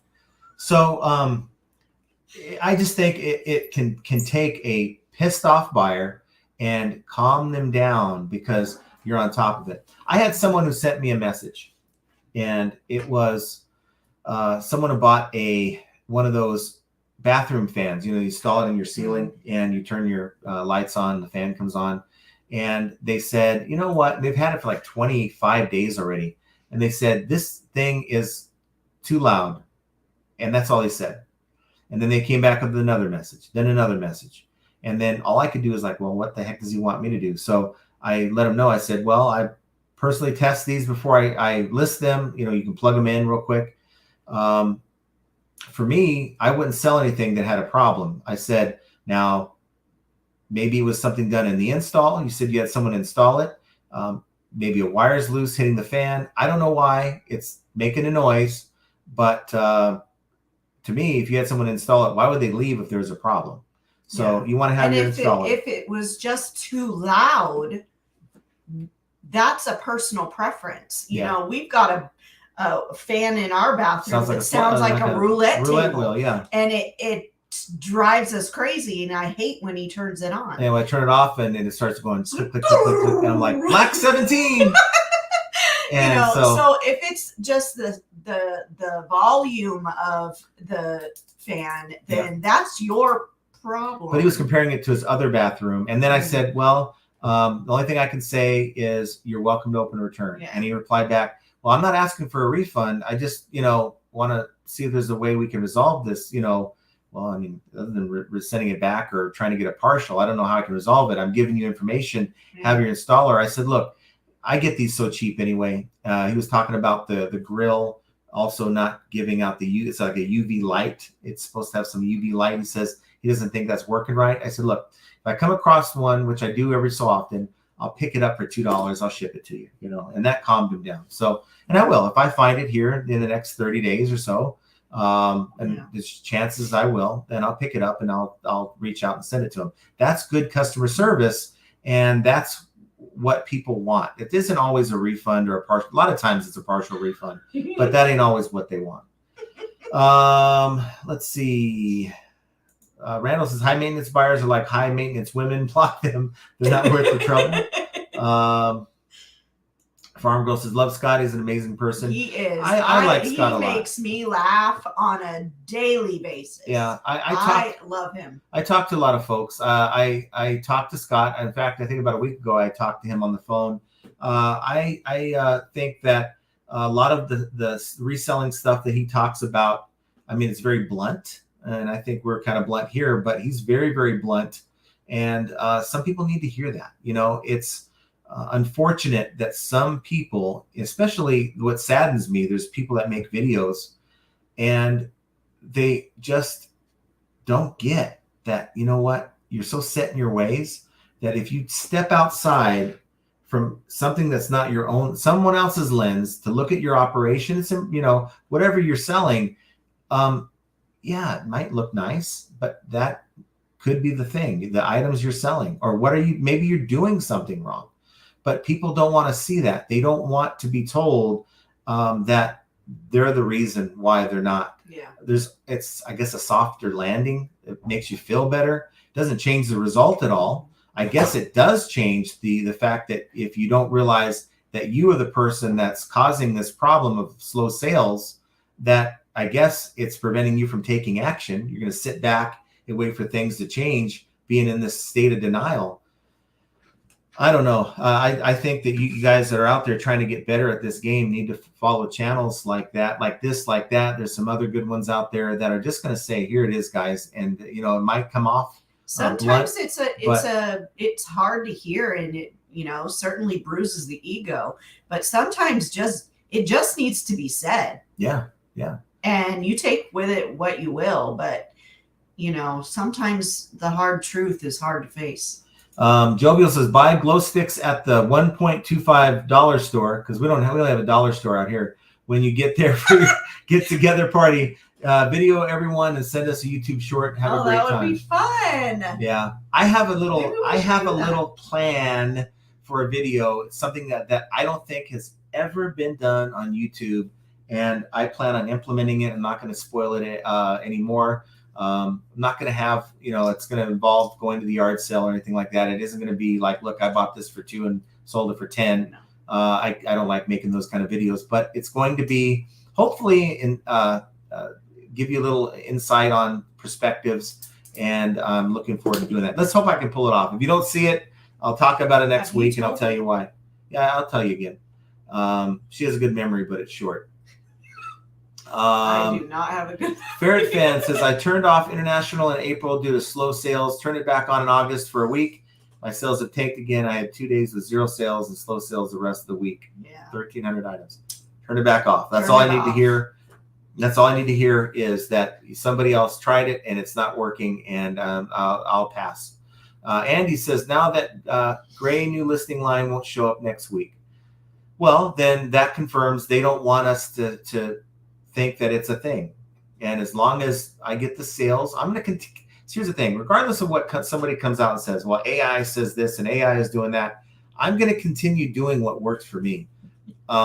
So there I am looking within my own lens, but I can only, in this particular case, this is the only data that I see every day. So if I'm doing something and it's creating the same sales and I'm happy with those sales, why would I ever deviate away from that? Why would you, if you're killing it right now, making great sales, why would you listen to a single word I say about reselling? I may be doing great on my own, but you don't need to do anything different. You just do what you've been doing. And I think sometimes we're looking to make changes for the sake of making changes when there's no need to. It's called, if it's not broke, why fix it, right? So I'm not in that. Yeah, it might sound great. Oh, I might get more sales if I stop doing this. But if you're happy with the sales that you have, why would you change anything? Yeah. Maybe you want to find a way to be more efficient with your time and stuff. That's different. That's processes. But as far as when it relates to eBay and how you interact with eBay and list your items, if your process currently works, then don't deviate that far from it. Yeah. I think that's the best advice I can give to anybody out there. Devon says, I follow myself, what I need to do, not influencers. If what you're doing is working, then continue to do that. You don't need my advice. You don't need anyone else's advice. I think a lot of people, they're on here watching these videos looking for advice, looking for answers, right? But that doesn't mean you got to do everything that person's saying to do. Right. It doesn't make sense for you or your business. For me, listing 50 items a day, it doesn't make sense for me. It doesn't make sense because that means I'm going to have to cut corners somewhere to make that happen. It's not going to happen. These items are too big, too intensive. There's too many things that I have to do. If I cut corners there, it's going to lead to other problems. So I'd rather make sure I have a good quality listing and make sure. And of course, I'm going to jump on this while I'm talking to you because I want the sale. I sold a. You haven't sold anything yet. Yes, I'm responding. I'm taking the offer. Oh. I think I want like 60. They offered me 40. I'm into it for like $5 sale. Boom. Yeah. There it is. So I got my like. I got my sale. Did you hit the like button? Make sure you hit the like button and get that sale, guys. That's all we ask. No One Design says PTS, whenever they do their own time smoking the devil's lettuce, that is on them as long as they don't mess up the rotation. He's talking about he's talking about the crackheads. Oh, okay. The crackheads. Yeah. That's crackheads is employees for No One Design. AKA. Yeah, he has instead of do the work. Instead of employee of the month, it's crackhead of the month. He gives them an empty glass pipe. He gives them an empty glass pipe if they hit crackhead of the month. That is terrible. Jovial Juggler says, love Scott and his honesty. He has a great sense of humor too. Not for the faint of heart. That is true. Yeah, he's not everyone's cup of tea. Get a kick out of him every day. He's not everyone's cup of tea, but I think he's a good guy. What some people might be shocked about that comes out of his mouth, I'm over here just laughing up a storm. Blanchard Picker says, why ever be satisfied? Never know how much better you could be doing. Right. It's to try to do better is always good. Be more efficient with your time, right? Efficiency. But okay, let's say you're killing it right now. Let's say you're doing great. You're selling, let's say you have these low ASP items and you're making the money you like, right? you're making the number of sales and really the amount of money that you're enjoying making. It's paying your bills. You have a little money on the side. Why would you ever go and do like I did and switch over to large items? Why would you say, call your supplier and say, it's been good, but I'm going to move on because this YouTuber is killing it? No, that's not what we're saying. Do what works. But all I'm doing is offering you ideas based on my own experience, what I've gone through, and what I'm doing to make it work. If you're making it work, disregard a lot of this information you're being told on YouTube. No Design says, Devon, we should, because we carry our women's handbags every day out shopping. Who does that? Not many guys sell handbags. So true. we should because we carry our women's handbags every day out shopping. I don't. I got my pockets for that. No. I'm sorry, but I find it very demoralizing to have a man carry your purse. Yeah. D. Schmidt says, hello from Montana, 49er fan. Says, do you have any luck getting watchers to accept offers? Rare for me. I had 2 offers I sent out. One, actually both got sales. This is like 20, 30 minutes before the show. Sales and payment right away. And our first pair of Hokas that we've ever sold. Yeah, Tommy, you would be proud. Yeah. We only sold them for $50 though, plus shipping, but it wasn't the higher end pair of Hokas. But fan, we've sold many handbags as well, so he can say the same. Yeah, Ping G. We don't shy away from anything. Ping G says, I send offers to watches daily. Haven't had one except for weeks now. Well, but for me, I'm doing more than 5%. It was like, for instance, if you're using the tool with the app and you're doing 5% across the board, I was only doing that before to get the boost. And this is still a thing. If you send an offer and then next morning you wake up and you see that it was sold to a full price, well, it wasn't the person you sent the offer to. They would have taken the offer at the lower price. What does that say? That says you're getting a boost on that item in the algorithm on search. It happens too often for it to be a coincidence.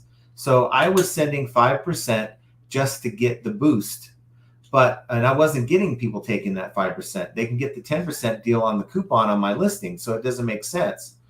But that's what was working for that reason. Now I give them more of a steeper discount, so I'm able to move that item. I'm selling for 60. I'll take 40 and be happy like I did here. And I'm also getting that boost if they choose not to. So it's I send out offers every single day, but I still haven't had a sale in 2 or 3 days. Yeah. So yeah, Josh is with us. Hey, John and Jen and everyone. I'm late. I hope everyone is getting great sales Josh, today. how have you been? Yeah, so you won't see this for another hour and a half to 2 hours, but we're watching from the start. Yes, we had a good sales day, so we're going to keep the train rolling and do as much as I can between now and nap time because we're not getting a full 8 hours of sleep. So we're just going to deal with that. It's going to be a rough 24 hours. And it's funny. Archie sent me a message this morning at 5:15 a.m. that I didn't see, and he said B24, and so I replied back when I woke up at 8 in the morning. I replied back and I said, "Why are you playing bingo at 5 a.m.?" Right? And so then it dawned on me. Oh crap! He checked in. And we haven't checked in yet. So we ended up getting like C24. So I was telling Jen, I said, well, we're not probably going to be able to sit together on the flight. You're going to be sit next to some guy that's just going to spill over into your seat. And she's like, don't put that on me. Because he's being so negative. No. And it's going to be positive. him that the person has that's a BO. Pillow. That's a pillow. Yeah. That's a soft pillow. Yeah. I might actually get some sleep. Let's see. Jovial, so send out offers daily too. Rarely get a sale. And then Vintage Scuba Israel says, like your eBay talk, the info and the commentary are helpful. Even here in Israel, where I sell on eBay. Cool. Good work. Awesome. Well, thanks. That's nice to see. We have Vintage people Scuba in Israel that are watching. That's really so cool. Well, thank you. Welcome. Charles says the only time Goodwill is good is when they bring out the new cart. Yeah, and then people run over that cart. It's questionable. Yeah. So I think we're kind of at the end of the road. We went a little longer than I wanted to, but that's fine. We're gonna get some stuff done here before we have to. I still have to pack and stuff. I haven't done that yet. And 6 items I need to get listed and photos and all that. So I'm gonna scramble around. But I just want to thank you guys for being here again. I haven't seen anyone in the chat say they were going to be in Cincinnati on Sunday or this weekend. But if you can reach out to me, if you're watching this, just haven't had a chance. flippingainteasy2020@gmail.com, and let me know if you're going to be there on Sunday and would like to. I'll still put out a community post. We'll go and like have something to eat. If you guys show up, we'll, I mean, we have to eat regardless, but we would love to enjoy a meal with you. Yeah, we'll just hang out for an hour or so and talk shop, and something I would be looking forward to and would really much like to do. So yeah, our flight doesn't leave until like 9 something at night. We got time to kill. So so reach out. I'll put out a community post and let it where we're going to be. But in the meantime, guys, have a great weekend. Don't forget, on Sunday, the 1st of October, you'll be able to use your coupon for your supplies. The Q4 starts on Sunday, so get stuff up. And I know you want to say something, but I'm going to lose it. You better hurry. For the sake of all mankind, don't stop buying stuff to resell. What do you have to say? So if you're coming to Cincinnati, or you live around there or within the vicinity, not only are we going to be, having lunch, but we will be celebrating my 9-year sobriety birthday. Right. That's awesome. October 1st, 2014 is my sobriety. And if you live with me, that is a hard feat, because that is a very difficult feat. I question it every single day. But guys, look, here's the thing. No news is good news. No big major changes with the seller update is even better news. And for me, let's go into Q4. Let's be optimistic. Let's keep buying so that we can have stuff to sell. I mean, who knows what Q4 is going to look like, but I'm going to keep my foot on the gas pedal. But figuring out if you're just going to work with your death pile or if you're going to buy more stuff for your back stock is yet another example of how flipping ain't easy. And I will hopefully make a video. I'm thinking about putting a video out this weekend, but if not, we will see you guys same time, 3 p.m. Pacific, 6 p.m. Eastern on Monday. And I hope you guys are there. So take care, everyone. We love you. Have a great weekend.